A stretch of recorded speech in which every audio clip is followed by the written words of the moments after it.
back, you guys, to the channel. My name is Zach, and today we're going to be talking about Ghostbusters Afterlife. I'm going to do something new for you guys today. Today, I'm going to be doing a condensed review. It's going to be quick, sharp, and to the point. I'm going to call it the Zach Quickie because I just don't have a lot to say about this movie. It's just all right. It's just okay. And I don't like dragging out a runtime longer than it should be, so I'm going to do something quick, precise, and clear for you guys, okay? Let's get to it. The movie's directed by Jason Reitman, and I actually personally don't know him directing any big franchise-based movies like the Ghostbusters, so that's good for him because it was actually really well directed. So I have no gripes with him and his directing abilities. He seems to be kind of more like a newcomer, and I like what he did. He did a good job. Plot, you guys, is pretty simple. A family gets evicted, and they inherit a house from one of the previous Ghostbusters. Our main character is Phoebe, which is a young girl that is very into science and is kind of like a child genius. So when snooping around her newfound house, she ends up discovering some old Ghostbusters equipment and she starts tinkering with it and figuring stuff out. Certain events happen and then ghostly things start happening in the town and she has the equipment to stop these ghostly events from happening. Pretty straightforward Ghostbusters plot, I'd have to say. All the other characters in this movie are fairly entertaining. They have little quirky attributes to them that make them stand out amongst the other characters. So they're all right. They're all right characters. I like them. And what I mean by quirky nature, I don't mean like in a Melissa McCarthy sort of way, like, you know, like that kind of cringe stuff. No, like they're actually genuinely funny and interesting. The only problem I have with the majority of the cast is they have nothing to do in this movie until the last act of this movie, which is kind of a shame. A good example of this is Trevor, which is the older brother of Phoebe.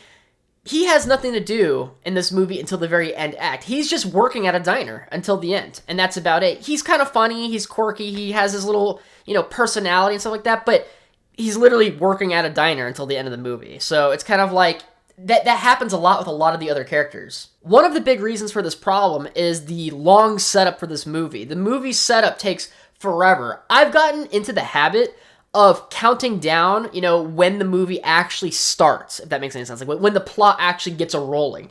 And in this movie, the plot doesn't really start rolling until the halfway point of the movie, almost an hour in. And that, to me, that's just too long of a setup. And in that time, for setting up for the movie, you know, setting up for the main plot of the movie, you should be developing the characters and making you really care about them and giving them something to do, you know, in the meantime.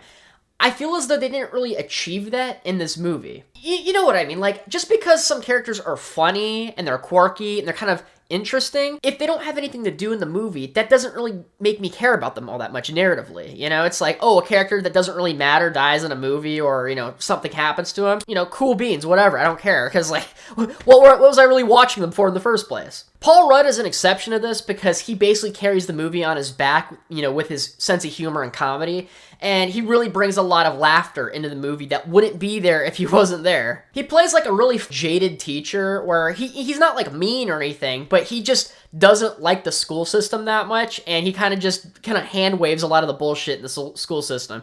Like, he'll be like playing horror movies in class and stuff like that are like rated R and shit, and it's actually pretty funny, certain scenes in this movie because of him. So I liked him as a character. But other than him and Phoebe, I didn't really care about anyone else. So it kind of sucks. You guys, just because I have problems with this movie, the movie isn't bad whatsoever. It's actually pretty good. There's some funny, genuine moments in there. The characters are pretty funny and quirky. You're gonna remember them. The pacing's a little off at certain points. The setup takes a little bit. But other than that, it really does feel like they took this movie seriously. They wanted to make a genuinely good Ghostbusters movie that wasn't just a cash grab, you know? And I like that. They also tried to appease the main Ghostbusters audience without having this, like, nostalgic bait that they do in other movies, you know? They didn't just nostalgia bait everybody the whole time.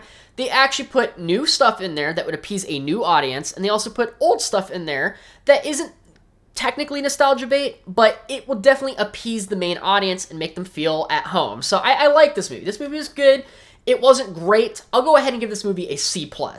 Thank you guys so much for watching. Please like, share, comment, subscribe, and do all of that YouTube business. If you like these quicker reviews, please leave a like. I know it's going to be a little bit of a longer quicker review because I had to explain what I was doing in the first place, so it might be like the same time length as a normal review. But anyways, you guys, if you liked it, please click a like. If you like my content, please subscribe. Till next time, you guys, see ya. Hey, you made it to the end. That means you must enjoy my content, so go ahead and tap that subscribe button for me. And if you don't like my content, subscribe anyways. My videos are proven to make your schlong longer. Follow me on Twitter and Instagram for discussions and movie topics. And thank you so much for the support. You guys are awesome. See ya.